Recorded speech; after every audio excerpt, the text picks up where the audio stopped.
খালি পেটে 1 গ্লাস পানি খেলে শরীর বদলে যাবে।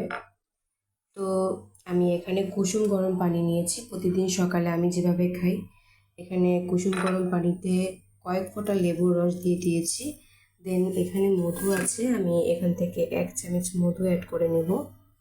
ব্যাস, হয়ে গেল আমার সকালবেলার পানি। তো আপনারা ঘুম থেকে উঠে এইভাবে যদি 1 গ্লাস কুসুম গরম পানিতে লেবুর রস আর মধুর সাথে খেতে পারেন, এটা কিন্তু আমাদের শরীরের জন্য অনেক ভালো, মেটাবলিজম ভালো থাকে। তারপর আমাদের রোগ প্রতিরোধ ক্ষমতা বাড়ে, শরীরে কোনো এক্সট্রা ফ্যাট জমে না, শরীরে কখনো চর্বি জমবে না। এবং আমরা যারা ওজন কমাতে চাই, ওজন নিয়ন্ত্রণ করতে চাই, সব সময় যদি আমরা এই পানিটা খাই তাহলে আমাদের শরীর স্বাস্থ্য খুবই ভালো থাকবে।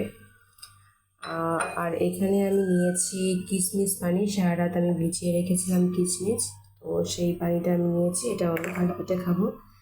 আর এই যে দেখতে পাচ্ছেন চিয়া সিড, এখানে আমি পুরোটা লেবু মিশিয়ে দিব।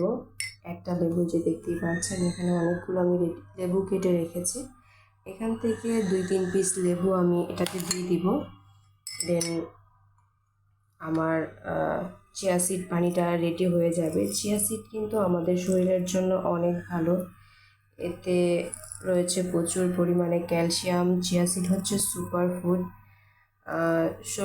ওজনে কমানোর জন্য না, চিয়া সিড কিন্তু আমাদের শরীরের অনেক রকমের রোগ বালাই দূর করে, এটা আমাদের শরীরের জন্য ভালো। তো রেডি, সকালবেলা আপনারা সবসময় এরকম ঘুম থেকে উঠে 1 গ্লাস পানি খেতে চেষ্টা করবেন, সাথে সাথে পানি খাবেন। আর এরকম গরম পানি, কুসুম গরম পানি, একটু লেবু আর একটু মধু অ্যাড করে খেলে এটা তো শরীরের জন্য আরও বেশি ভালো। তো আমি প্রতিদিন সকালবেলা এভাবেই খাই, আমার নাস্তাটা রেডি করি সকালবেলা খালি পেটে। আমি এই চিয়া সিড পানিটা, তারপর এই কুসুম গরম লেবু পানিটা, আর এখানে কিশমিশ ভেজানো পানি আছে, তো এগুলো আমি খাই। দেন এগুলো খাওয়ার পর ফজর নামাজের পর খাই। দেন 2 ঘন্টা পর আমি নাস্তা করি। আজকে আমি একটা হেলদি নাস্তা বানাবো। এই যে দেখতে পাচ্ছেন, রাতে আমি অনেকগুলো ছোলা ভিজিয়ে রেখেছিলাম, এখন এটা দিয়ে আমি সকালের একটা নাস্তা রেডি করব। প্রোটিন নাস্তা যেটাকে বলে ছোলার, সেটা এখন আপনাদের দেখাচ্ছি। কিছু ছোলা নিয়ে নিয়েছি, যেগুলো আমি সারা রাত ভিজিয়ে রেখেছিলাম, 2টা ডিম সিদ্ধ আর শসা। এখন এগুলোকে আমি সুন্দর করে কেটে স্লাইস করে নিব। আর এখানে আমি শসাগুলোকেও কেটে নিয়েছি, এখন এগুলোর সাথে আমি একসাথে মিক্স করব। সামান্য পরিমাণে লবণ অ্যাড করে নিলাম, অল্প পরিমাণে লবণটা দিতে হবে। ফাইনালি আমি এখন এই লেবুর রসটা অ্যাড করব। 1 পিস লেবু নিয়ে নিয়েছি, পুরোটা লেবুর রস দিয়ে দিব। তো তৈরি হয়ে গেল আমার হাই প্রোটিন নাস্তা সকালবেলার। এই নাস্তাটা যে কি পুষ্টিকর নাস্তা, কি যে হেলদি, মানে এটা খেলেই বুঝতে পারবেন।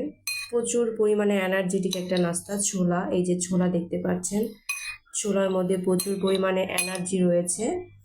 তো শসা, ডিম, এগুলো সুপার ফুড, এগুলো খুব ভালো। ডিমের মধ্যে প্রচুর পরিমাণে প্রোটিন রয়েছে। তো তৈরি হয়ে গেল আমার একটা হেলদি প্রোটিন সালাদ সকালবেলা নাস্তা। তো এটা দিয়ে আমি সকালবেলার ব্রেকফাস্টটা করব আজকে। আর একটা ফ্রুটসও রেখেছি, আর ফ্রুটসের মধ্যে আমি অর্ধেক পেঁপে নিয়েছি। পেঁপেটা আমার খুবই পছন্দের একটা ফল, এটা কিন্তু খুবই হেলদি একটা ফল। তো এটাকে এখন আমি কেটে নিব। তো পেঁপেগুলোকে কাটা হয়ে গেছে, এখন আমি এটা তুলে নিব। তো আলহামদুলিল্লাহ, আমার সকালের ব্রেকফাস্ট রেডি। এই যে দেখতে পাচ্ছেন, এটা হচ্ছে প্রোটিন সালাদ বানিয়েছি আমি, হেলদি একটা নাস্তা। আর এখানে কিছু ফ্রুটস কেটে নিয়েছি, মানে পেঁপেটা কেটে নিয়েছি। তো এটাই আমার সকালের নাস্তা। এভাবে যদি আপনারা প্রতিদিন সকালে একটা হেলদি স্বাস্থ্যকর নাস্তাটা খেতে পারেন, ট্রাস্ট মি, তাহলে কখনো আপনাদের শরীরে এনার্জির অভাব হবে না, খুব এনার্জেটিক এবং সুস্থ থাকবেন। প্রতিদিন চেষ্টা করবেন এরকম খালি পেটে কুসুম গরম পানি খেতে, চিয়া সিডটাও খেতে চেষ্টা করবেন, সেটাও খুব ভালো। আর এরকম একটা হেলদি নাস্তা সকালবেলা নেওয়ার চেষ্টা করবেন। তো আমার তো ব্রেকফাস্ট রেডি, আমি সকালে এইটা দিয়ে খাবো সকালে নাস্তাটা। আপনারা কি কি নাস্তা করছেন সেটা কমেন্ট করে জানাবেন। Take care, tata.